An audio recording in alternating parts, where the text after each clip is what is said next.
আজকে বরই বাগানে ঘাসের ওষুধ দেওয়া হচ্ছে। ঘাসের ওষুধ দেওয়ার পরে আমরা সার এবং লিটার একসাথে দিয়ে গাছের গোড়ায় মাটি তুলে দিব। ঘাসের ওষুধ হিসেবে আজকে ব্যবহার করতেছি, দেখুন লাকর 20 SL।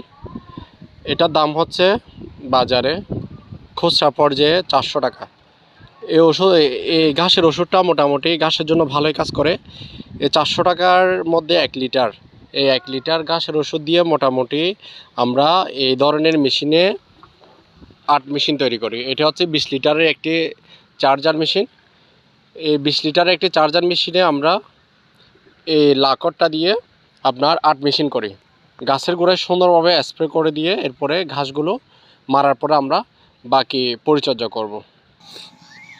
ওষুধ দেওয়া হচ্ছে এখন। এই ঘাসের ওষুধগুলো কীভাবে দিচ্ছে ভালো করে লক্ষ্য করুন। গাছের গোড়ার চারপাশে আর এখানে যে জায়গার মধ্যে আমরা ঘাস দেখতে পাচ্ছি ওখানে ভালো করে মারতেছি। স্টেপ বাই স্টেপ এরকম লাইন কন্টিনিউ করে মারতেছে। আপনার প্রতিটা আইল এক একটা এখানে গলি হিসেবে আছে। এই গলিতে আমরা লাইন সিস্টেম করে প্রতিটা লাইনে যেন ভালোভাবে ঘাসের ওষুধগুলো দিতে পারি সেই হিসেবে ঘাসগুলো দেওয়া হচ্ছে।